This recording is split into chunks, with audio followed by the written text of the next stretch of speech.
We're just waiting for everyone to join the Zoom. We will be beginning the webinar in a minute or so.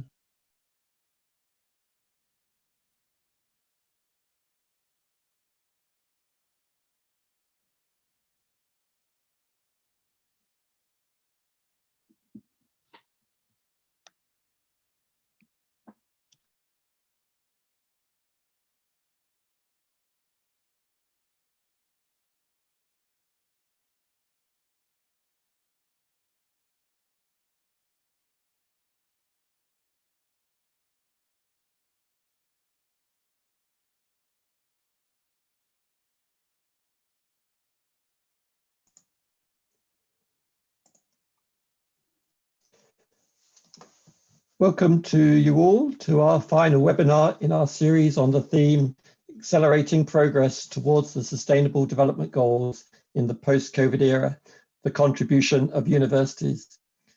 It is great that so many people have attended this series, both staff and students and friends from a very wide range of countries, and that we have such an inspiring set of presentations from all our partners. I'm delighted today that our webinar will be led by Peking University in Beijing. As you know, Peking University is an outstanding university with a global reputation for excellence in a very wide range of areas and one of Strathclyde's principal strategic international partners. Over recent times, the collaboration between our two universities has become much closer, with colleagues in discussion with each other in many areas of academic life, and especially in areas related to sustainable development. Indeed, last year, the president of Peking University, Professor Hao Ping, met with the Vice Chancellor of Strathclyde to explore greater joint engagement and to promote further understanding of each other's academic expertise. So let me straight away introduce Professor Jie Song, who leads the Peking team today in presenting their two themes. Firstly, aligning climate change mitigation and clean air policies to maximize health co-benefits. And secondly, decarbonized energy conversion by using CO2. Professor Song is an associate professor in the Department of Industrial Engineering and Management and associate dean in the College of Engineering. And she's played a really valuable role in facilitating the collaboration between our two universities. So thank you, Professor.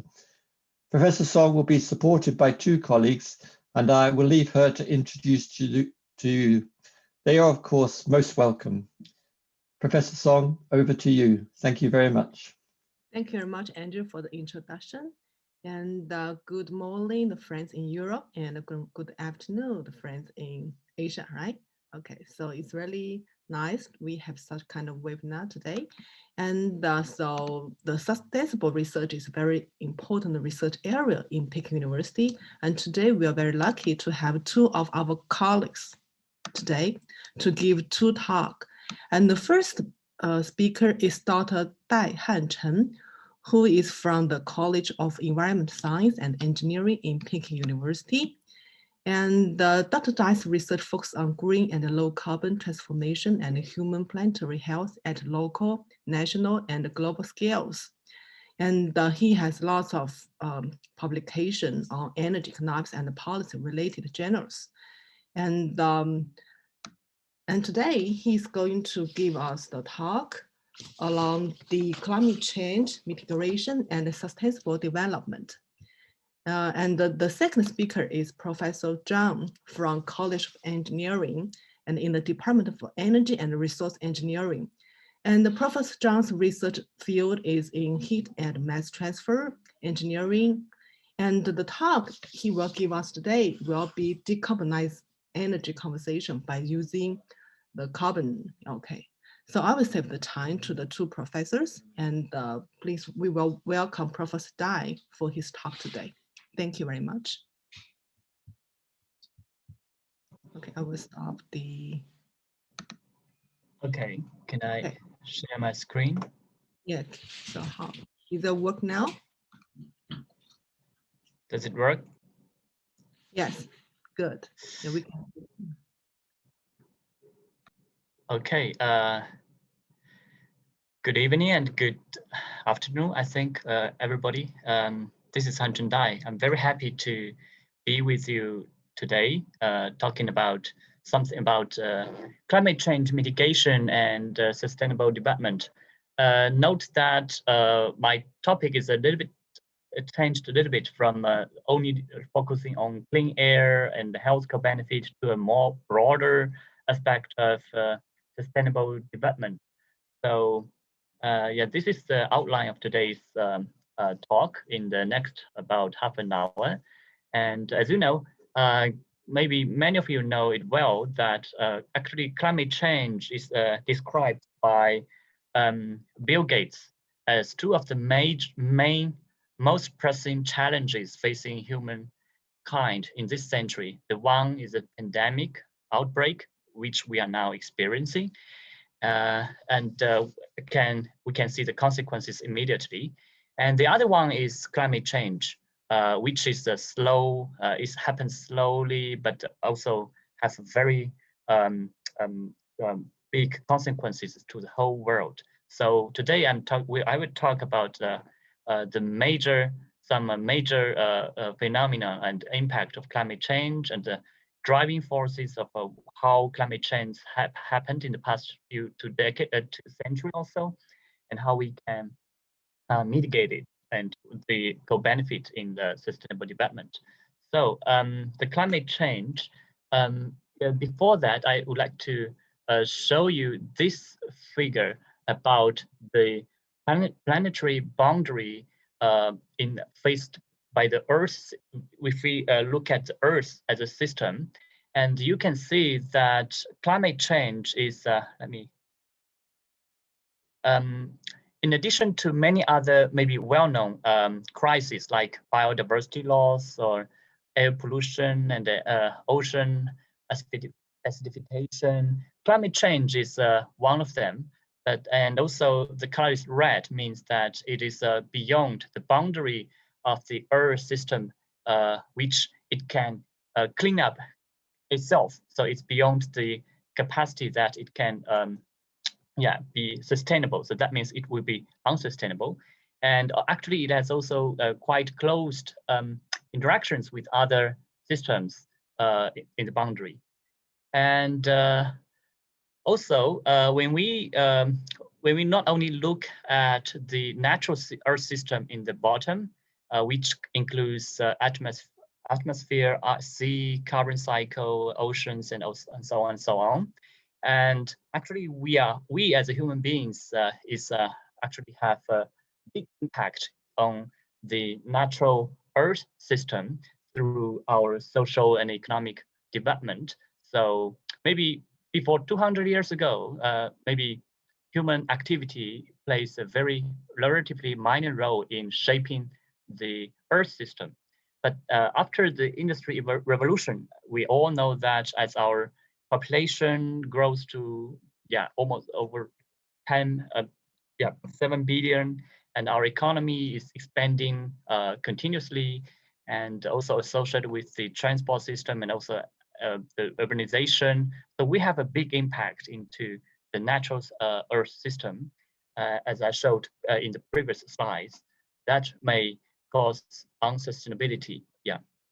So, and if we look at the climate change, one indicator plays almost a central role is the global mean temperature increase. So this figure shows global mean temperature since 1880 until 2016. It's a little bit old data, but now we have data in 2019. But the general trend is same, that the blue one means the average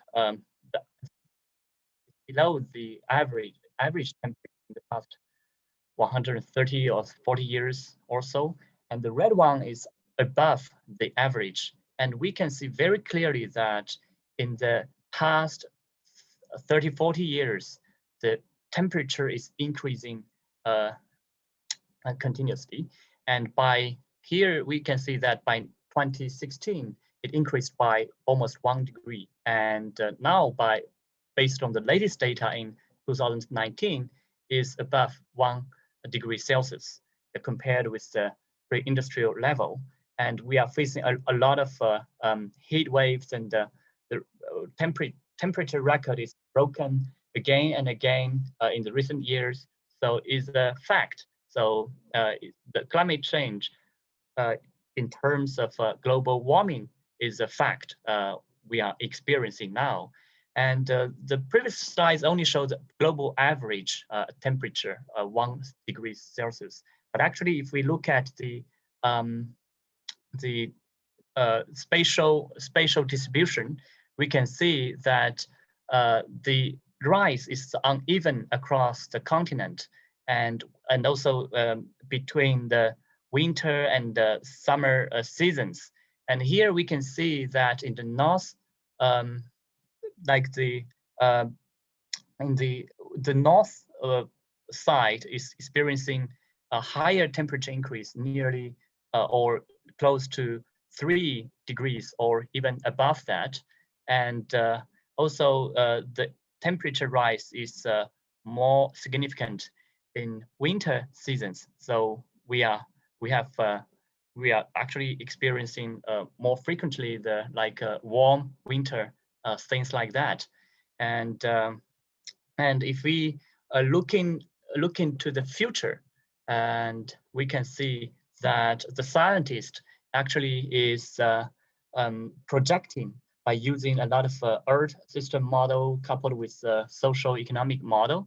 We are looking at what will happen within this century, for example, by 2100. And of course, the future is uncertain, so that we are having 4 lines representing different futures. And we can actually have to look at the lowest and the highest level of this indicator, which is the temperature rise, possible temperature rise compared with the pre-industrial level. And we can see that the most significant rise may have 4. That means 5 degrees temperature increase compared with the -1. And it will also increase continuously. It's very hard to stop the trend. But on the other hand, looking at the blue line, we will have the possibility to stabilize the temperature rise by the second half of this century. And even so, even under this very optimistic projection, the temperature rise will still be 2 degrees higher than per industry level. And what will be the impact on the temperature rise and precipitation? Here shows the possible consequences simulated by the Earth system model. So let's first of all, looking at the red line is corresponding to the right-hand side. So we will have even hotter world in the red, and even more precipitation across many places, like in China, also if you look at Europe, but Europe is somehow different. For example, in the South Europe, you will have it will become drier, less precipitate rainfall. And in China, on the other hand, we will have, this is green, means we will have more rainfall. Actually, I would like to say that this is already happening in China, that in our Northwest China, we are in the recent 10 years, we are having more rainfall, and the desert, one of the 4 deserts is disappearing in China. And in the northwestern provinces, we are having a lot of forest growing up, which is exciting. But also, of course, there will be more disasters like landslide and so on. Of course, on the other hand, if we can control our temperature below 2 degrees, we will have less temperature rise. Like most of them will be less than 4 degrees, even in the Arctic region. And also the increased or decreased rainfall will be milder across the world. So also, because maybe some of you may have known that the international community is raising a target of limiting our temperature rise between below 2 degrees or well below 2 degrees. That means maybe possibly by below 1.5 degree. Remember, we are having now around 1 degree Celsius rise. So that means we will have only 0.5 degree or 1 degree room left in the remaining part of this century, in the next 80 years. So also there are some differences between 1.5 and 2 degree. So the first one is showing the 1.5, and the second one is showing 2 degree, and the third one shows the temperature difference between the first and two. You can see that even the 0.5 degree increase may mean more higher temperature, more temperature rise in the North Pole, for example. And also we will have dryness risk will be even unevenly distributed across the region. For example, the precipitation change. Looking at the third one, we will have more precipitation in China, but less in Mediterranean and South Africa regions. So this will affect billions and billions of people actually. And so if we also look at the specific impact of climate change, we will see, for example, this will be the impact of on the water resource as we introduced before, because precipitation will change. Some regions will increase and others will decrease. That means drought and flood will be happening in different parts of the world. So, and it will also affect the people across the world, especially in the underdeveloped regions where the infrastructure of the water supply is poorly developed, and they are easier under the threat of the changed precipitation in the future. And also I believe that all of you may hear about the forest fire in California, in Australia, and so on. So this kind of phenomenon will intensify in the future because of increased temperature in the coming decades. And of course, the biodiversity will also continue to lose because of the loss of the forest and other habitat. And then let's look at the driving forces of why the climate change is happening so far. So I will talk very briefly about using the figures and data to show you the trends in the past maybe half a century or so. And one thing is the greenhouse gas concentrations in the atmosphere. So this panel shows 3 most important greenhouse gases. So they are making our world as a greenhouse. That means becoming warmer. So the most important one is the carbon dioxide, followed by methane and nitrous oxide. So if you look at the observed data in the past 10,000 years, you can see that one thing is really interesting for me. One thing is that over 10,000 years, most of the time they are quite stable. You can see quite flat, and so making very stable climate conditions in for the Earth, so that we can evolve peacefully and steadily. But in the industry revolution, actually, all 3 gases concentration measured by ppm, that is part per million, is increasing very much drastically.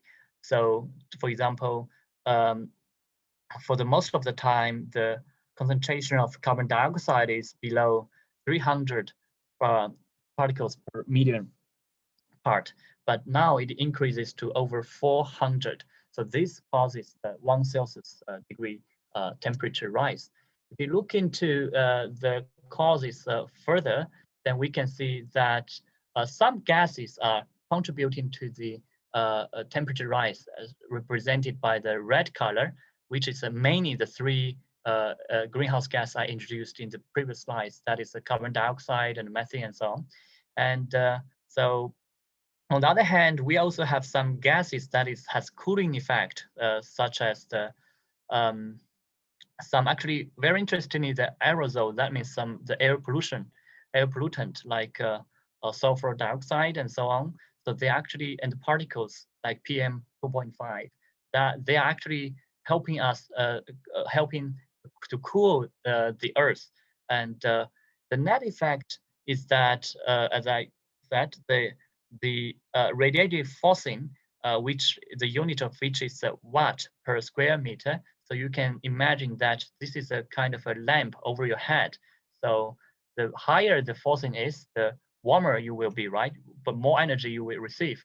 So the net effect is that over the past 550 years, this indicator increased by 1.5 watt per square meter. So that means the lamp is becoming brighter over the past 50 years. And then further, we will ask ourselves, let's look at the carbon footprint. So this figure is very interesting to link with the emissions with your diet. For example, if you are fond of eating beef, actually per kilo, how much ton of the CO2 will be emitted by the same unit of kilogram of the meat. You will have like 556 kilogram of carbon dioxide emitted from per kilogram of beef. And then it's lamb and the pork. So chicken is quite healthy compared with other meat. And then eggs and milk and the soybean. So if you want to get protein, think of yourself. Do you like eat a red meat like beef or lamb or pork, or the white meat, or even the plant protein? So they will have very big difference in terms of effect on climate change. So the right-hand side is more low carbon, actually. And if we further look at the emission trend in the past since 1970, we can see the global emissions is increasing, and the different gases are in different colors here. Like this red and yellow is CO2 emissions from fossil fuel combustion and also from the forest and land use, the red one. And then we have the methane and NO2. So they are increasing steadily due to the socioeconomic development. And then let's further see the breakup by different countries. You can think maybe half a minute of what color is representing what country, which country. So, and you can think of yourself. I will show you the legend soon. Some hints is that we can see different types. For example, some regions since 1960, for example, is quite steady, right? Like the brown and the red one. But some regions are like a mouse, open the mouth, like the blue one, and also the green one is actually open the mouth and breathe out so much CO2. And let's see. Yeah, the answer is that the blue one, most obvious one, is China. And then the green one is the rest of the non-Annex B countries, mainly composed of developing countries. So maybe dozens or even several dozens of developing countries combined. So they are comparable to China. So, as a Chinese, I feel quite sorry for that. But on the other hand, if you look at the developed countries like USA and the EU 28, they are combined. They are similar level or a little bit less than China. So you can see the weight is different, or contribution is different. So we actually, although we are saying that we are developing countries, we need more energy and maybe we will have more emissions. And that is conventional belief. But now, fortunately, from last year, our president and our government, declared that we will have the carbon neutrality to close the mouth again, like to the before 1970s, but not compromising our economic development, but transitioning our energy system and also industry structure and so on to be more sustainable. So let's talk about this later. And if you look at different regions further and different sectors, so this is the global emissions, and by different sectors, you can see that green one is transport sector. So there are maybe around 1/5 of the total, or 1/6 of the total, followed by industry, the manufacturing sector, and then the energy systems like power generation and oil refinery and so on will contribute to almost 1/3. And then the buildings is also a big player, followed by agriculture, forest, and land use change. So that is the image of the global. And if we further look at different regions, so this each panel represents one region. And again, we can see that like the East Asia, this one mainly actually is China. So we have a lots of emissions from industry, the red, and the blue one, energy system. On the one hand, we are meeting our demand of domestic people due to increased living standard. But on the other hand, actually, we are exporting a lot of product to the rest of the world, like EU or America, so that there is we call so-called embedded emissions exported to other countries or imported to other countries, because we are taking the burden of burning the fossils and also production to meet the demand. So there are some arguments that whether we should look this question from the production perspective or consumption perspective, who should take the responsibility and so on. So this figure shows from the producer perspective. That means is accounted who from the production side. And also, if we look at the other regions like Latin America, then the AFLU or forest and land use will contribute the most, and so on. So actually, the emissions is more or less can represent the economic development level of the region and also the economic structure of that region. So it's a very good matrix of the social economic development. And if we look at pick up several regions like US, China, and India, so you can see that China in the past maybe since 2005 or so, or 8 or so, we are exceeding the US emissions just 15 of years ago, and it's increasing at least by the data is maybe 2014. But fortunately, we are now leveling off. But if you look at the not only carbon dioxide, but other air pollution, for example, sulfur dioxide, is actually a similar pattern of the similar trend of the CO2. If you look at the CO2 and then SO2, right? But the one thing is that developed countries like US and OECD Europe, their air pollution is decreasing year by year, but we are still increasing. But actually, SO2 is decreasing in recent years due to the air pollution control. So, and actually, if you look, we have more time to talk about the emission sources. At least SO2 and CO2, they are emitted from the similar sources of the economic sectors. And so lastly, let's briefly talk about climate mitigation and the risks, challenges, and also opportunities to our social sustainable development.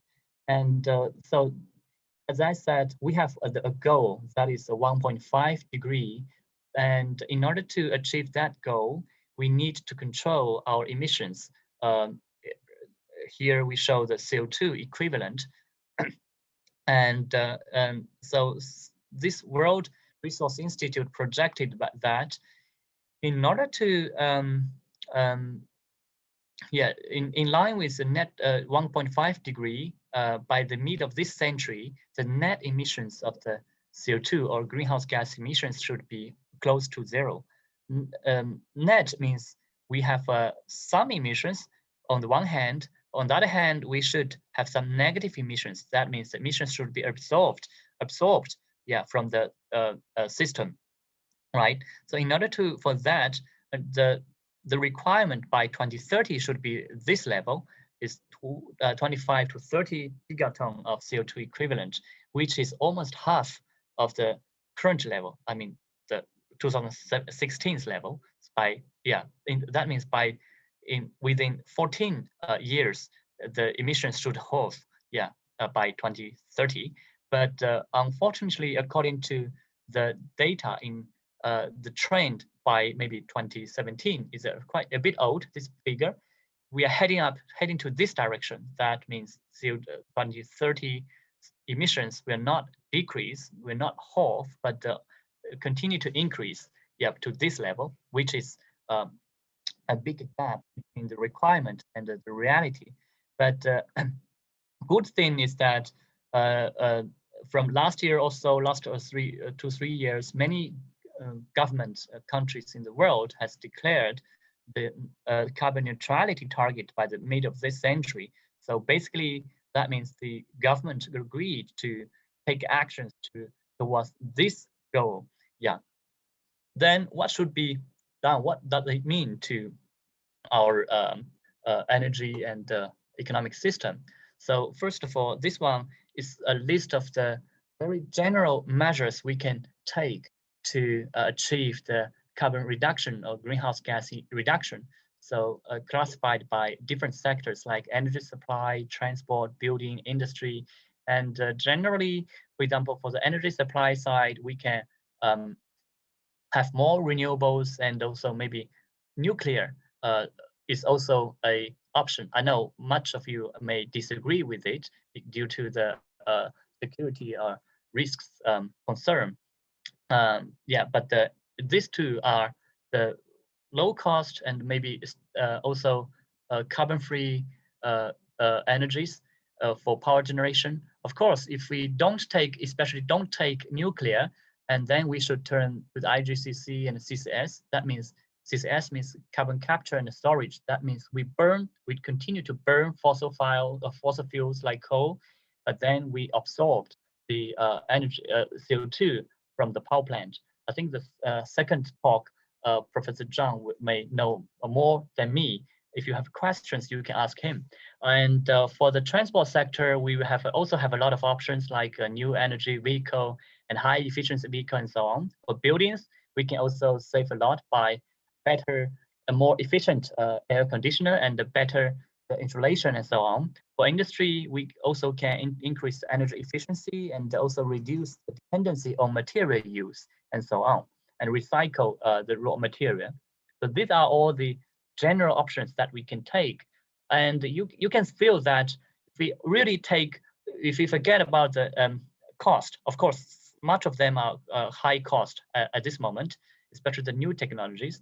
But if we can really do that, our buildings will be healthier, transport healthier, cleaner, and industry healthier. Yeah, it's a healthy future actually. And what will be the impact on the energy system? This is one possible future. So that means in the left-hand side, if we don't take actions to continue to develop, then we will have a lot of use of energy and emissions from different countries. But if we can really achieve carbon neutrality, then we will be thinner, right? If we consider the regions as our body. And for the energy system, in the conventional pathway, we will have a lot of coal, gas, and oil, which are fossil fuels. And if we have transit into lower carbon and take more like renewable energy and nuclear, then the energy mix will be like this. Then the brown coal and the gas and oil will be very, very marginalized in the future. And the power supply will be dominated by these renewables and maybe also nuclear. And if we look at from now 2020 to 2100, then we can see the pathway is also fundamental. And in the near term, like by 2030, we should achieve an emission peak by redirecting our investment from fossil-fired power plant to low carbon and efficient power plant. And by the middle of this century, we should because we should change our strategy a little bit by not only decarbonizing our power sector, but also phasing out the coal in other sectors like industries, and also improve the efficiency. And also by the middle of the century, we have maybe we can go to for a carbon neutral economy by further reduce emissions from other end-use sectors like transport by electrification, and also removing the carbon emissions. And after, now of course, people rarely talk about the times after 2060 or 2050, but after that, the things will be further different. We need to remove a lot of emissions from our system by using more biomass coupled with carbon capture and storage technology, and so that we can still allow some amount of emissions, like the gray area, but on the other hand, we can absorb more of them so that we can become carbon negative. Of course, when summarizing the options, we of course we need to take actions against climate change. We call carbon mitigation, which is one of the Sustainable Development Goals raised by United Nations in 2015. And we have a lot of options, as very complex graph here, and a lot of links. And then on the right-hand side, I can say that all of these actions may link to one of the other Sustainable Development Goals, like no poverty, zero hunger, and cleaner air and water, and the innovation and so on, through these kind of actions in the industry, energy supply, consumption, and other technology side. So we can achieve a sustainable development goals finally. And we can, if you have question, we can go back to this figure again later on. And so at least in as I observed in China, and through discussions with other experts, actually we are considering tackling climate change as a opportunity rather than a burden to the economy. So on the one hand, of course, our conventional concern of achieving higher continuous economic growth, and also optimizing our industry structure and the trade structure is one of the conventional concern of the interest of the government and people. But on the other hand, we would like to achieve these goals through low polluting, low carbon, and more sustainable approaches. So finally, we would like to see that we can achieve a win-win situation through green growth and low carbon transformation of the society through the measures, some of the measures mentioned in this complex diagrams. So this is basically what I would like to share with you. And I welcome questions from the floor. Thank you very much.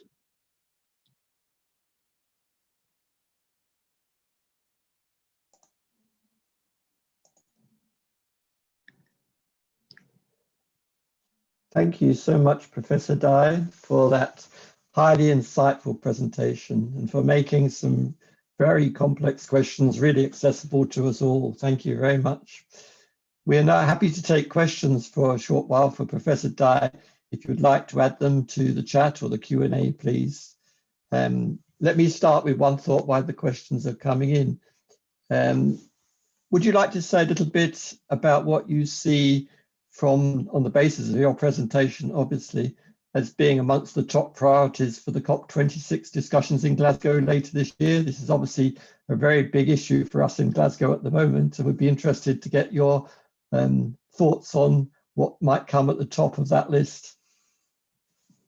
I mean, the upcoming COP meeting? Yes, that'd be good.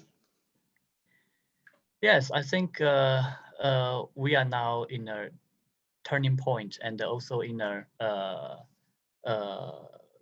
promising point. Before 2 years ago, I personally is suspicious about the 1.5 degree. And although I studied this area, this goes for more than 10 years, but I know how hard it is and how ambitious the goal is and how much more requirement is needed for transforming these goals into actions. And because the government people are always talk about we cannot do this and we cannot do that because of the high cost and the transition we needed. But I think in the upcoming 26, it will be a lot easier because at least China is announcing its new commitment after the Copenhagen commitment and also Paris agreement. So we are raising the carbon neutrality. So and also in the US, Joe Biden is returning to the government, and he is basically considered as a pro-environmental movement. And I think in this area, although there are some hard relations between China and the US, but on climate change, this is considered as a area that we can cooperate and lead the world to against climate change. So I'm quite optimistic that some good news, many good news may appear. Yeah, thank you. But I don't know how specific one. Yeah, but big environment is very good. Thank you. We have a few questions that have come in, so let me relay those to you, Professor Dai. We have one here very much about the present. How do you think these energy transitions that you've been talking about will be affected by the economic impact of COVID and the crisis that we're suffering at the moment? Pardon, which question are you mentioning? This is one that's come in on an email. I'll repeat it for you. I was looking at the chat box, so can you okay, no, this is coming on an email. How do you think these energy transitions will be affected by the economic impact of COVID? Yeah, actually, still, I think there will be two broad pathways. On the one hand, we call in the post-COVID-19 era, we need to recover. And on the one hand, we may, that means I think there will be a lot of new investment made in the coming years to recover the economy. And a lot of it will go to different sectors. In terms of energy system, it may go to coal-fired power plant, or it can go to the new renewable energy. And also in terms of the industry, it may go to the heavy industry sectors, as we saw in China in 2008. So lots of trillions of investment are made in the infrastructure construction, which caused a reversal of the rapid increase in fossil energy use and emissions. So similar thing may happen now after 2020.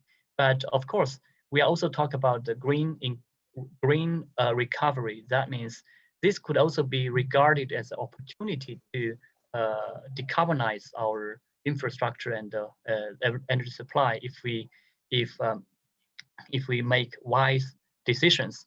And also, this is actually we are in a better position than like 12 years ago, because the cost of the renewable energy is reducing a lot compared with that time. And solar PV and wind is even cheaper than the coal-fired electricity.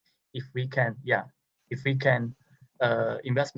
unlock ourselves from coal and other fossils, it will be great. And on the other hand, the renewable energy, the new vehicle, the EV or hydrogen vehicle is also, especially the electric vehicle, is also developing very well in developed countries and also in China. So this can help us.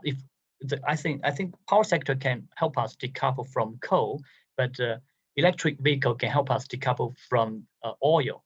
Then if we can decouple ourselves from these two main fossil fuels, it will be a very good pathway we can take. Thank you.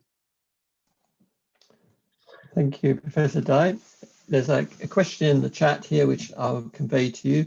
It asks, in developing countries, the top environmental problem might be air pollution. How can we align such air pollution control goals with climate goals, such as the 2-degree or carbon neutrality? Yeah, it's a very good question.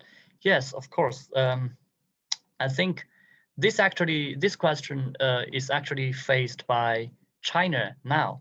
I know that maybe in developed countries, the air pollution is already solved very well decades ago, except for ozone pollution.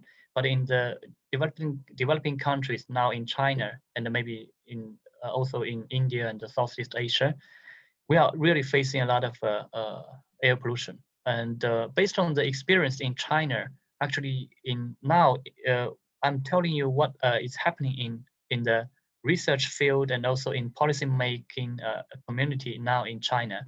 So we consider it these two, carbon neutrality and clean air goals, like a WHO standard, is we are now seriously align these two goals and harmonizing the policies underlying that through we call 4 restructuring or adjustment.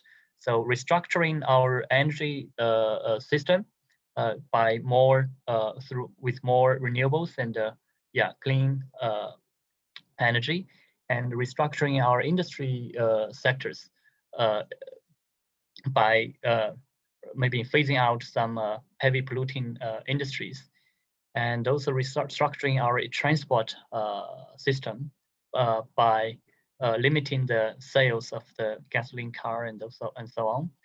And the other thing is restructuring our land use policy, that by limiting the use of the land. Maybe we are of course this is a feature in China that the government owns the land and it can determine which land goes for what purpose, like whether it's heavy industry or some clean industry zone. So this can through this 4 restructuring we can achieve both goals simultaneously.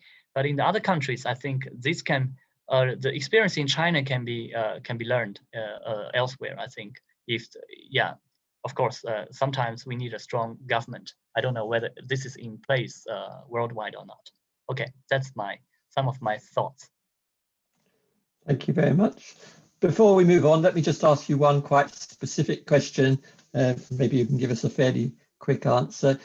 Soybean was shown in one of your charts as having a high carbon footprint compared to other groups that you had. As the majority of soybean crops are used for animal feedstock, are there separate statistics to show what the soybean carbon footprint would be for human consumption only?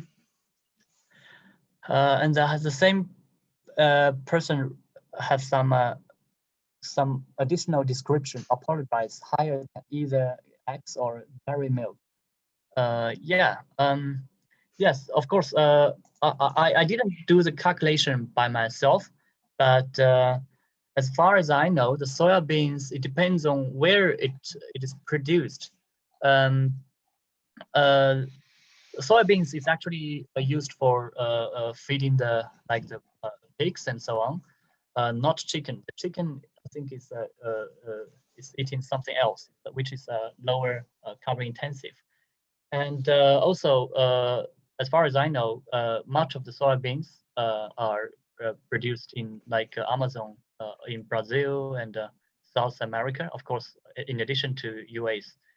And both, especially if we need to cut the forest to create land for the soybeans, then it's not about the direct carbon emissions that is the tractors or the energy used to grow the soybeans, but the associated land use change will contribute a lot to the emissions. So if you count this part of the emissions, globally, land use change is accounting for 25% of the whole emissions. And if the soybeans production is at the cost of cutting the forest, I think it's quite emission intensive. And maybe not intensive as, of course, not as intensive as producing beef or pork, but definitely maybe comparable with chicken. Yeah. Well, thank you very much indeed, Professor Dai. I think we probably should move on in fairness to your colleague now. And if there's any more time at the end, we can obviously come back for further questions. But thank you very much indeed for that very, very helpful Q&A as well as your presentation. Thank you. Okay, let us now pass to Professor Zhang, who was introduced to you earlier. Professor Zhang is also from the College of Engineering at Peking University. Thank you very much, Professor Zhang. Thank you, Andrew. And I'm very pleased to have this chance to give this talk and discussion. And I share my slide here.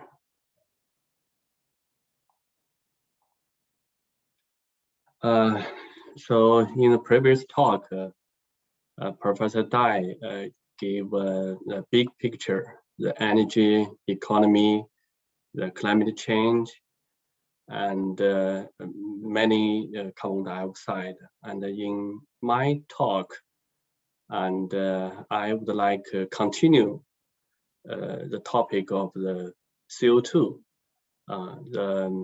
My talk here is decarbonize the energy conversion by using CO2. For many years, from my point of view, we never think CO2 as waste. We always think CO2 as useful resources. So today I would like to share some point of view and also some cases, some of the dynamic cycles, the real system we made a real action in using CO2 as the useful resources. So first is the background. I'm quickly go through here. So in the post-COVID-19 time, the climate change, as Professor Dai mentioned, the challenge is huge, is a hot topic, and we should focus on. Many researchers did a lot of work here. And 2015, the Paris Agreement, it's how to say, it's provide a useful platform, and many countries achieve the global goal to reach agreement on carbon emission cut for the future. And so, for example, the Japan carbon neutrality by 2050, and the UK by 2090, and Uruguay by it's much earlier, 2030, New Zealand 2090, and China we are also by 2060. There's some examples we learned about. It's the one case is Net Zero American, and there's many actions were being made for the purpose of carbon neutrality by 2050. Efficiency, energy efficiency, and also the clean electricity, the CCS, and also the zero carbon fuels, and also the enhanced land sinks. And one interesting point I noticed is when the time approach 2050, the fossil fuel is still occupied maybe 30% or 50% in this plan. So this is a point very interesting. And another is we learned from the Germany. They plan to make 3 steps, and one step, the step 1 is reduce emission by 35% by 2030. Here, about 50% coal will be replaced, and also the industry efficiency, energy efficiency will be enhanced, and also hydrogen in this step 1. The step 2 reduce emission by 95% by 2050. And here, electrification and also the hydrogen production will be increased by 50%. And also the building emission will be cut a lot. And the step 3 is using the CCS for the residue emission cut. So this is a 3 steps. Is how to say? Is a picture for the future in Germany. I think it's a good way. And in China, we also made this pledge. We called it the 30-60, and this is a very huge challenge for us, because the China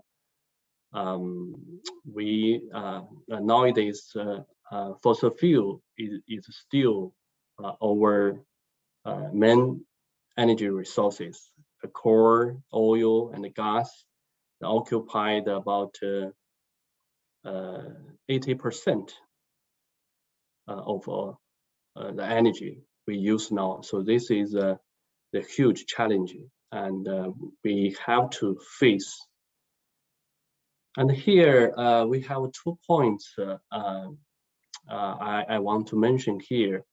The first one is the per capita CO2 emission in China. For the CO2 emission in China is huge, but for capital CO2 emission, we ranked at the 53rd in the world. So it's not in top, much lower than US and less than the EU countries. So that means we have potential. We have much potential. So this is one strong point, the basic point for the carbon neutrality. And on the other hand, I want to mention energy intensity.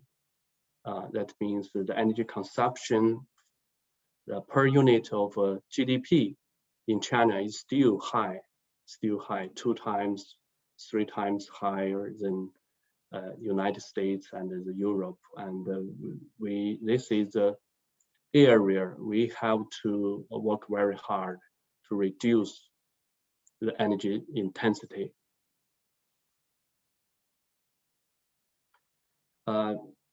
The second part is using CO2 in decarbonization. This is the main topic content I want to share with you here. So first of all, let's look at the substance of carbon dioxide. This is the old substance, not new.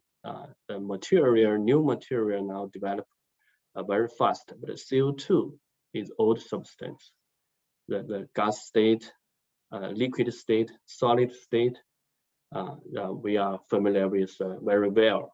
And also the critical point, the 31 degree and 7 megapascal. And so there's a subcritical state and supercritical state.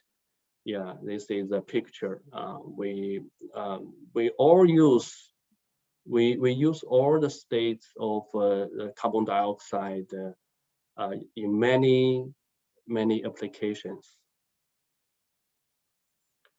So as you all know, the CO2 is a main cause for the global warming and climate change. So we have reduce the CO2 emissions. But in the remote date, many years ago, all the time, the CO2 is always useful resources in our ecological cycles, such as the photosynthesis, CO2.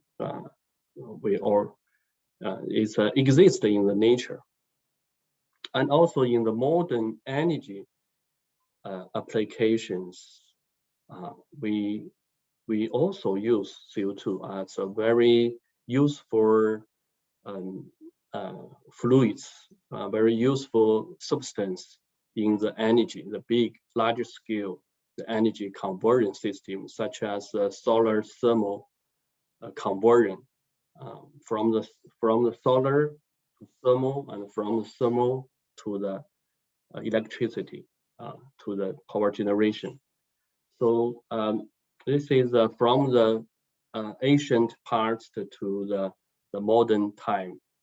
The CO2, we all use the CO2 as a useful substance. So if I mention the carbon dioxide, we have also mentioned many some man-made working fluid, such as CFCs, HCFS, and also HFCs. This is all these working fluids are very popular now, used in for the air conditioning, for refrigerator, for the heating, for the cooling system.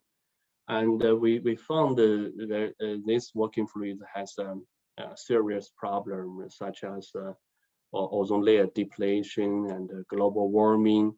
So from this point of view, and we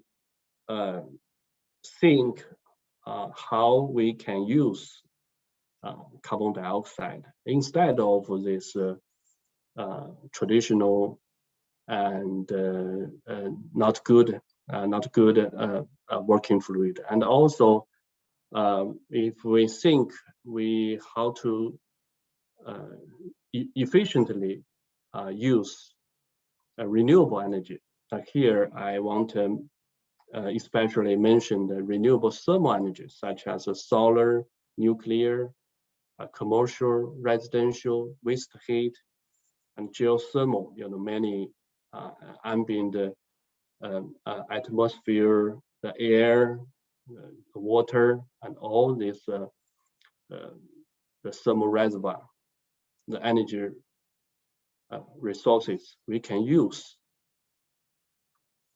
So the third part is I want to share here is to rethink about the CO2. It's a very good working fluid in the heat transport and mass transport. It has advantages for us use CO2 in the heat and mass transport.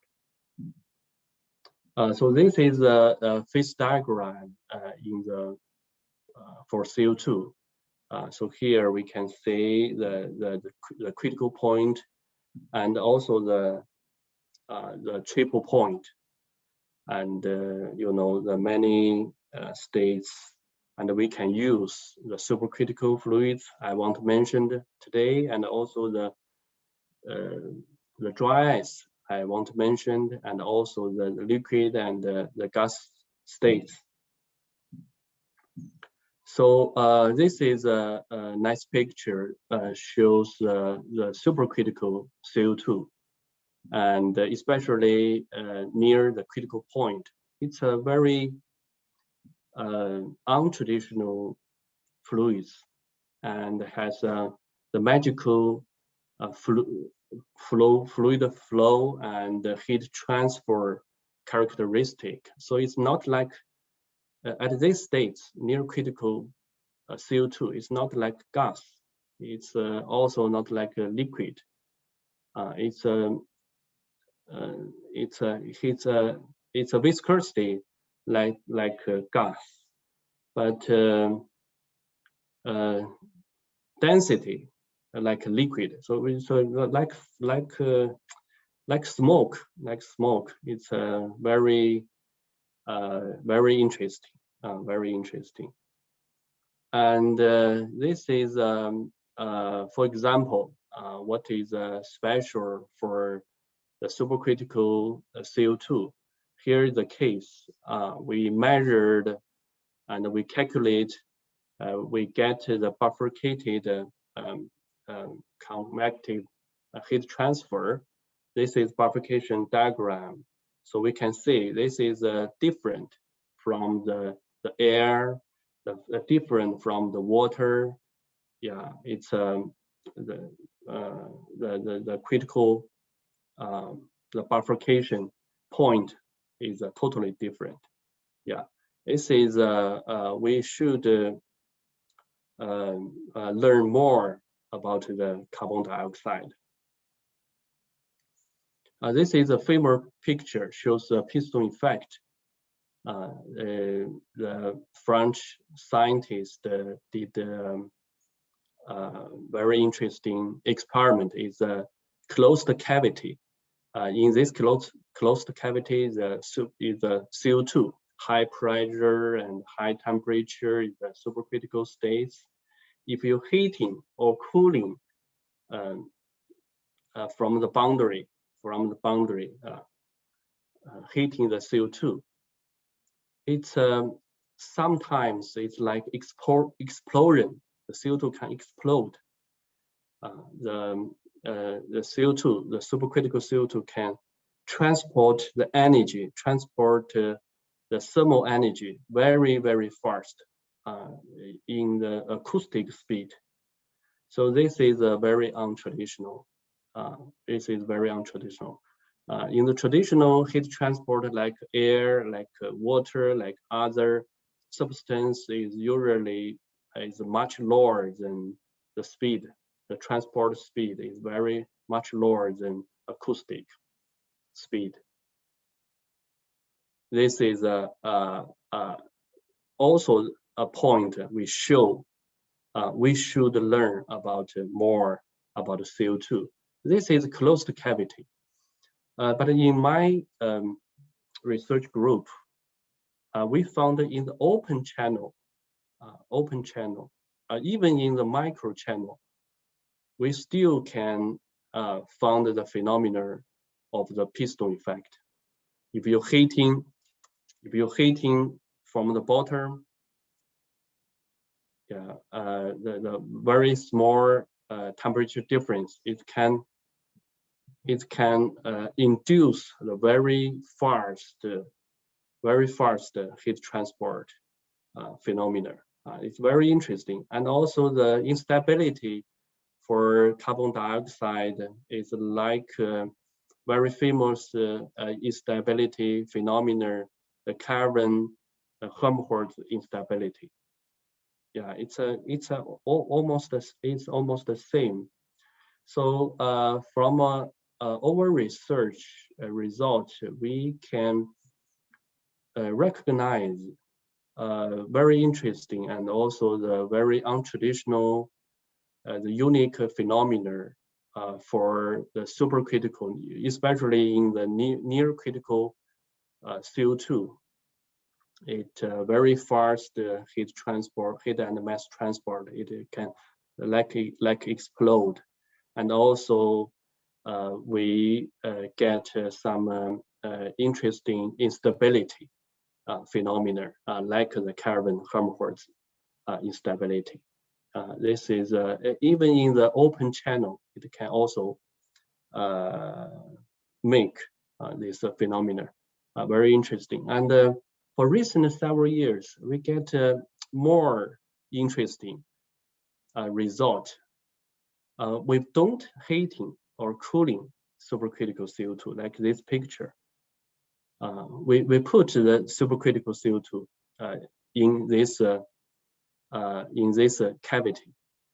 We don't heating. We just give the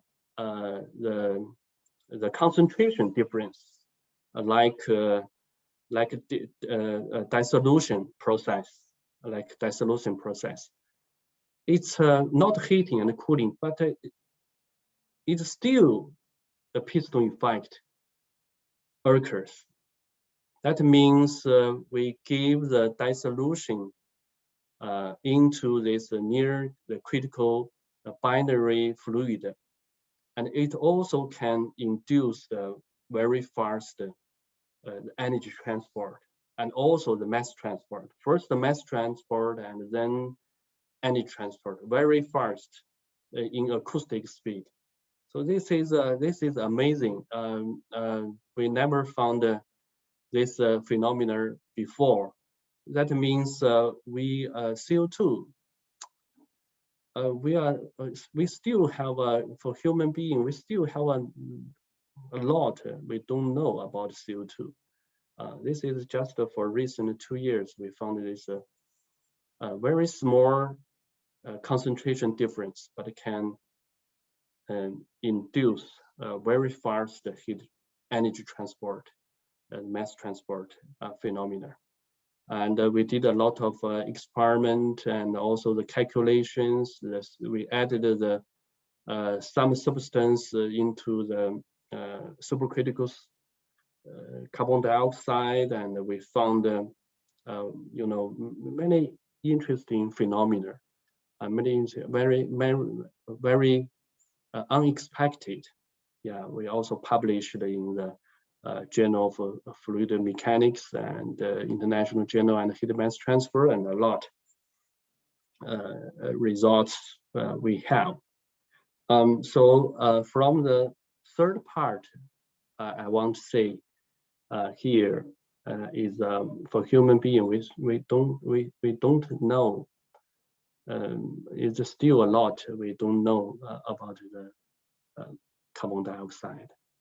And in this part 4, I want to share some cases we made for recent years for the practical applications. So first is for make electricity for power generation. We call the transcritical CO2. It's low temperature heat power, and also heating, and also can make the cooling. Yeah, it's a use of CO2 as working fluid.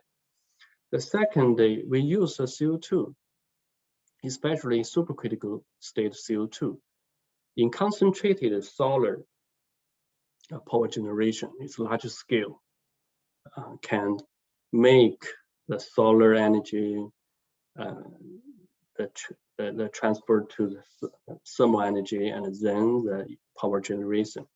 The third, it's also interesting. We can use a CO2 for sustainable cooling and sustainable heating for the architecture, for the industry, for the commercial use, and a lot of applications. And the fourth is in next year, 2022, in Beijing Winter Olympic Game, we use CO2 to make the ice, to make the snow for the ice rink, for the snow sports. Many, yeah, we instead of the freon working fluids, the CO2 is very good for the ice rink, for the snow sports. And the fifth cases is the CO2 energy station. Instead of here is not the natural gas energy station, not electricity energy station, not this is a CO2 energy station. We use a lot of CO2. We can control the CO2.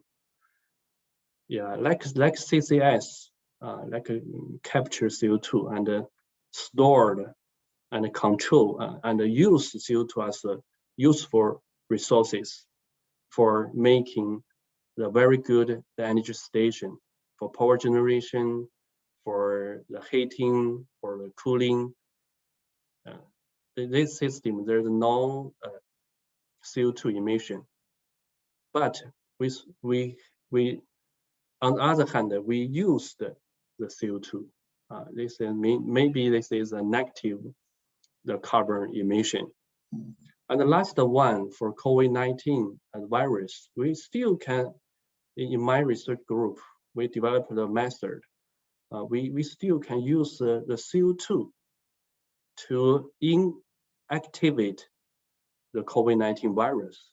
So this result is surprised us. And also we use the CO2. You know it's can as the cold storage for transport the many useful things. Yeah, this is here I want to share. The first one is how to make the sustainable cooling and powering and heating. And first, we need to use the renewable thermal energy. That's solar, the geothermal, and ambient the thermal energy, and a lot.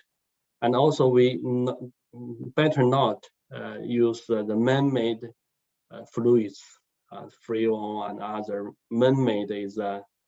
Finally, we were found that there's some problems. We should use the natural resources like air, like the carbon dioxide.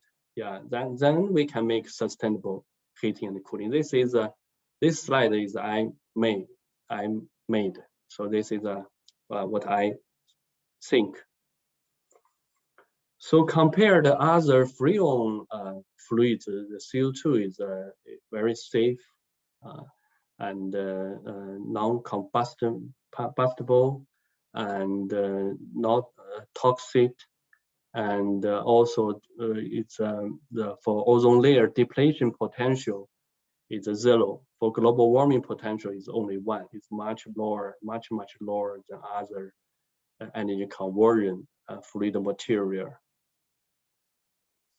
And also we can use the CO2 ice, the dry ice as a refrigerant. It's very interesting, and it is usually we use the liquid CO2 as evaporation provided cooling, but here we use the dry ice sublimation for much lower temperature refrigeration. And this is the pressure and enthalpy diagram of the carbon dioxide. So from this red line, you can see we can use the CO2 as working fluid. We can make the 80-degree heating and also the minus 30-degree cooling.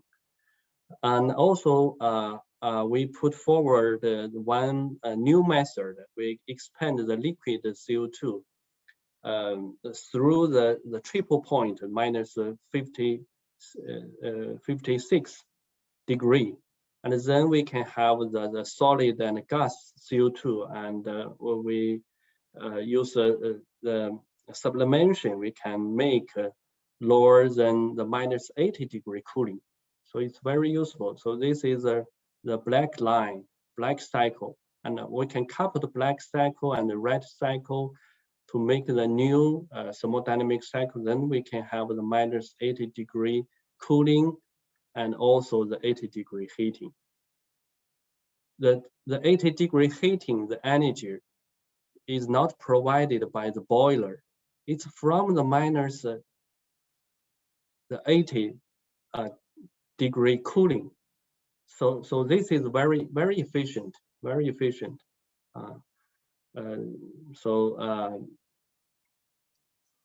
20 years ago, we put forward one interesting thermodynamic cycle. We use a supercritical CO2 in the solar collector. It's very efficient, can convert the solar energy to the heat.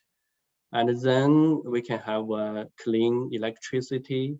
At the outlet of the turbine, the CO2 is still, temperature is still high. It can drive the absorption refrigeration machine, and we can have cooling, and then we can have hot water. So we can use this system. We can use the CO2. We can use this system for provide the electricity to the building and hot water for the building and air conditioning for the buildings. And this is, we measure the electricity for power generation efficiency about 60%. And the total efficiency is 70%. So it can cut a lot of carbon emission, and also at the same time we use the CO2 as working fluid. If we compare using water as a working fluid, so use supercritical CO2 in solar collector can collect or can convert more energy, more solar energy into the heat. And also there's a very interesting heat transfer phenomena. Due to time and limitation, I maybe do quick. And so this is we use the CO2 as a working fluid in the high temperature, high pressure, the Brayton cycle. This is for large scale for the solar power generation. So here the Y, the CO2, because the CO2 is very convenient, it's natural fluids. It exists everywhere. We can easily use CO2 as useful resources for power generation, for high pressure, high temperature generation, and efficiently convert the solar energy into the power. So we also published every year in this research field.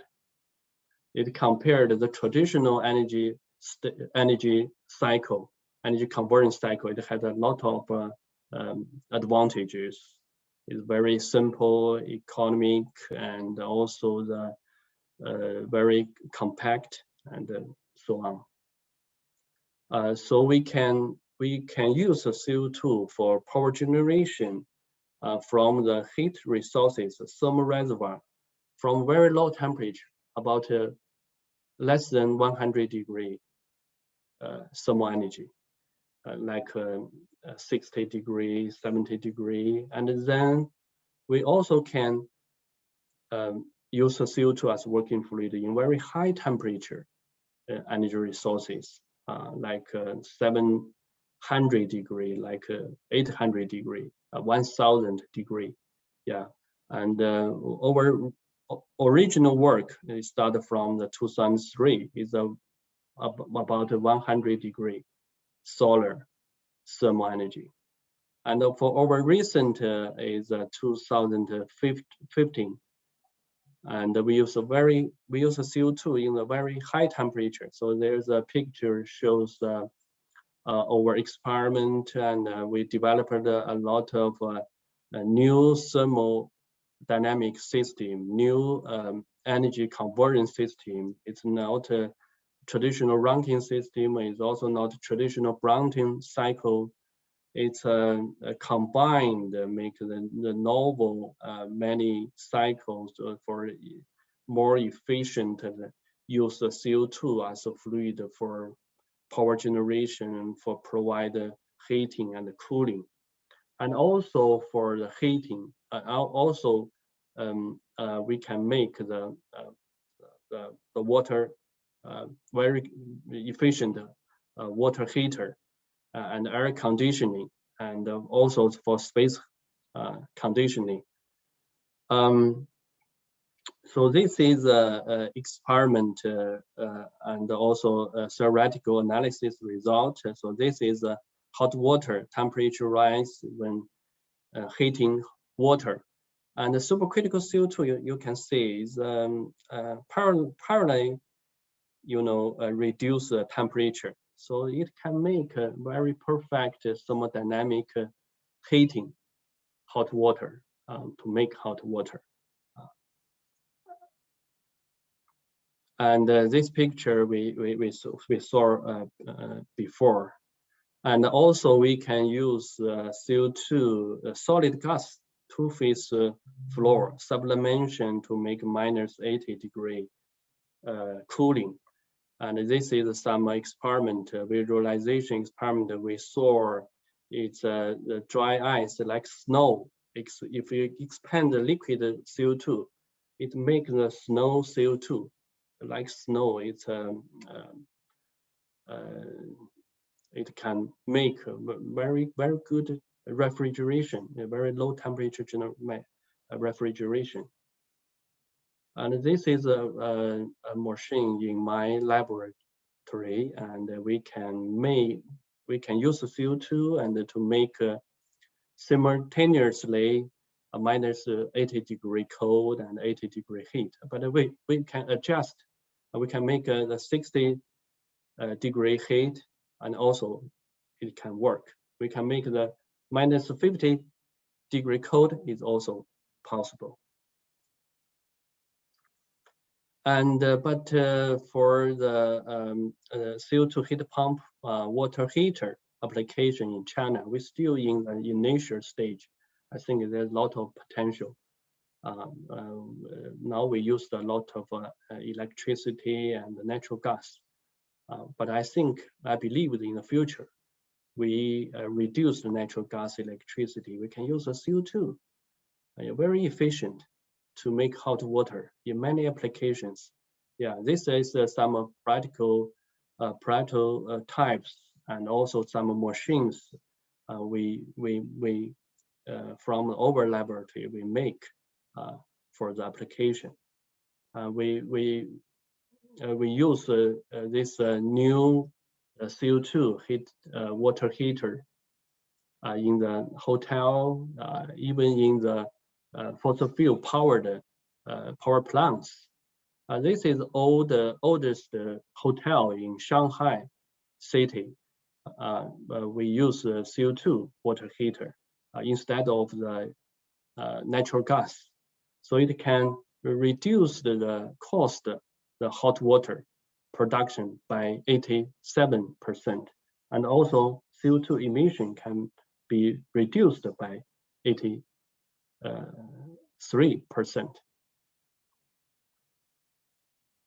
And this is the case. We use the CO2 as working fluid. We can recover waste heat from the power plants. About 50% of the thermal energy we can recover. And then converted to the high temperature energy resources for other applications. For example, for winter space heating. And this is, we use the CO2 in some industry section to make hot water, make the cold energy. This is for 2022 Winter Olympic Game. We designed the CO2 system for cooling, and at the same time, we recovered all the energy from the cooling system, and we use this recovered energy for the space heating for stadium and for the hot water for the people, and also for other applications. So we don't use electricity for heating. We don't use natural gas. All the heating from the cooling. So CO2 can make it possible. So the energy consumption can be reduced by 60%. And it's now we all tested. It's still 1 year for next year Winter Olympic Game. We expect it works very, very well. It will work very well. And for the 2022 Beijing Winter Olympic Game, this is we all finished. This is national speed skating, the oval, to use the CO2, or is use the CO2 as the resources for cooling and heating, for ice rink, for many sports, the figure skating and the short track, speed skating, the ice hockey, and also the curling. You know, it's many, we all use the CO2. It's the first time in Winter Olympic history the people use the CO2 as working fluid instead of freon, instead of ammonia, instead of other material. And also we use the CO2 as a working fluid to make snow. For the temperature, if the above the 0 degree, it's some machine is also works, but how to say, it's not a real snow, but we can use the CO2 as a working fluid. We make it possible. I will do it quick. Sorry, time. And we designed 2 types for making snow for Winter Olympic Game, and one is on the track, one is for the arena. And also from this picture, we can see we can from the minus 80 degree to 80 degree for cooling and heating. So it's a large temperature differences we all can make for many applications. Yeah, this is many application for seafood freezing, for the food freezing, for drug storage, for unfreezing, for air conditioning, for hot water, for drying, for industry. So all this energy can be provided from the CO2 energy system is in one system, not many systems, just one can provide many purpose, many temperature thermal energy. Is also for the supermarket, you may know. And recently we put forward the new the CO2 energy system. This is traditional. This is use the fossil fuel like natural gas. It not good, but we put forward the new system. So can use the renewable energy. We use the CO2 as the resources, and we provide the electricity, the heating and cooling. There's a very green eco. There's no CO2 emission, 0 CO2 emission, and also we control the CO2 in our system for 30 years, for 50 years, even much longer. Yeah, this is so the last cases I want to mention here, we use CO2, liquid CO2. We can inactive COVID-19 virus. We did experiment. We put forward the method, the processes, the new thermodynamic process use liquid CO2 as working fluid. It can dissolve the envelope of the COVID-19 virus. It's a surprise the result. So from this result, we can see many applications we can use CO2 as working fluid. CO2 is not a waste. Yeah, we can do a lot much more using CO2 as working fluid, use the CO2 as a useful resources. This is 2 books. The one book is just published last year in Valley Publisher. It's talk about transcritical CO2 heat pump from fundamental applications. And another is energy solutions to combat global warming. In this book, we also talk a lot about cases story using CO2 as working fluid. So thank you very much for your time, for your attention. Thank you. Thank you very much, Professor Zhang, for your wonderful talk to let us understand more natural characteristics of the carbon dioxide and also more functions that we could be used. And I think there are 2 questions that for you, but I think the question maybe is at the beginning, and I think many of the answer maybe have been answered after your example and applications. So maybe I'm going to ask the question in a short way. So one attendee asked that, so in a few decades, how many people will use this advanced carbon dioxide equipment? Or maybe I can understand that in them, what is the major challenge that can be widely used of such kind of equipment? Yeah. Yes, thank you. It's a very good question.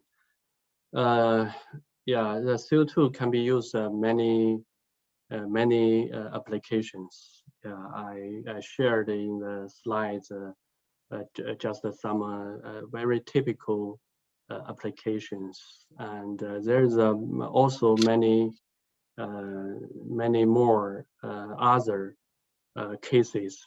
Yeah, can use CO2 as useful resources. Yeah, as I mentioned, for example, for making hot water, yeah, which is the best way to heating water to the 80 degree or 90 degree, which is the best way, using the electricity or using the natural gas or using the solar energy. But eventually, we finally found the supercritical CO2 is best way, because it's very almost totally the power line, the 2 line, the temperature, the water temperature rise, and the CO2 temperature reduce. Is almost the power line. Is very efficient. Yeah, it's all from the nature.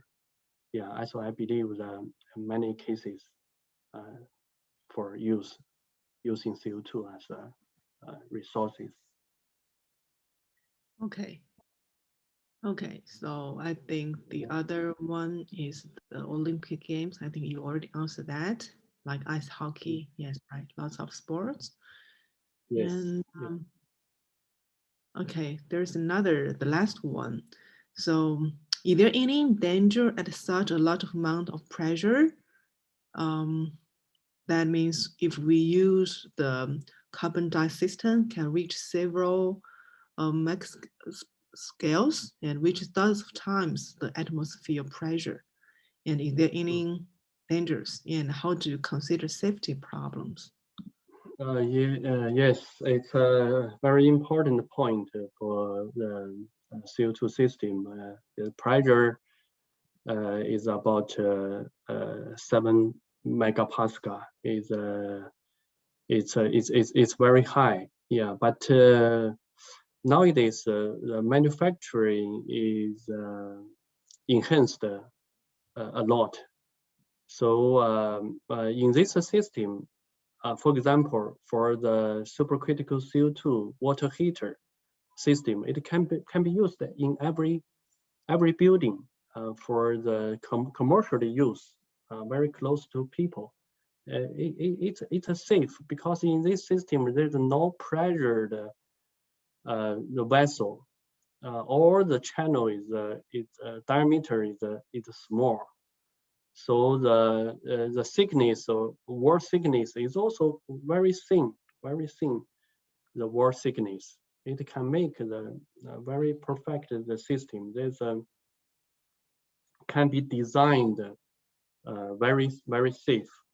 We compared the CO2 system and ammonia system and the freon system and other system. We found the CO2 system is the most safe system. So that is the most important reason we use the CO2 in 2022 Winter Olympic Game, because in Winter Olympic Game, the safe is most important than the efficiency. Okay. Okay, thank you very much. Thank you. Yeah, I think due to time limitations, maybe we will end the questions here. And Andrew, are you going to give closing remarks for the webinar today? I'm going to come in there, Prof Song. Thanks very much. Thank you so much for all of your inputs. Sadly, this brings us to the end of our current series of accelerating progress towards the Sustainable Development Goals in the post-COVID era. And it's a subject that's more pertinent than ever, as we see more and more evidence now being published of the long-term impacts of COVID will be having on our economies, our societies, and how this is really going to affect the most vulnerable in all of our communities as well. Thank you so much to Professor Song and to our speakers today, Professor Jie, Zhang, for their fascinating insights into their research work. It's really helped to demonstrate both the interdependencies between the SDGs and the integral role the universities have to play in addressing climate change and SDGs through innovation, some fantastic innovations that we saw there, and really seeing how those have also been scaled up in industry and stadiums and sports is really inspiring. And we're particularly grateful to them for joining us so late in the day in Beijing as well. So thank you for staying with us into the evening. We're hugely indebted to all of our international partners for their participation in this webinar series that includes the London School of Hygiene and Tropical Medicine, University of Malawi, Cedars, University of Waterloo, KTH, Stellenbosch, and of course, Peking University today. They've all brought a wealth of knowledge and experience to share and providing what we hope has been a really global perspective of universities in meeting the SDG targets. Whether that be through the training of our future sustainability experts, providing research evidence, or building partnerships for industry and communities in wider social impact and climate change. It's been really great to hear from experts who are walking the walk and not just talking the talk. If you'd like to see any of the previous webinars again, then please watch this space. We will be posting them onto our website soon, and the link of the area on that website will be posted in the chat for you to see just now. You can also sign up to our monthly newsletter at the Centre for Sustainable Development through the link that Fiona has provided as well.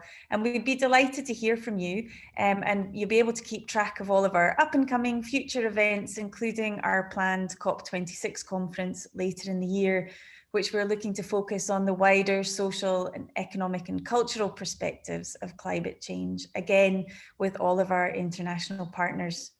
If you're a student, I'd also like to point you towards the up-and-coming Globex Summer School at Peking University. The centre here at Strathclyde is also playing a part in that summer school, and more information again can be found in the chat on that course, or get in touch with us and we can also send you the link.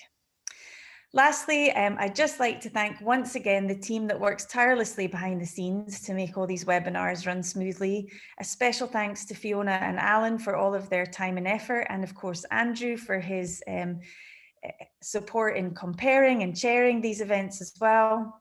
And all of the members of our partner universities who also work behind the scenes every week. We really look forward to seeing you at our future events, and in the meantime, please stay safe. And keep making your own personal contribution to our global efforts to attain the Sustainable Development Goals. Thank you very much, and we hope to see you soon. Okay, see you. Bye. Thank Have a good day. Bye. See you. Thank you.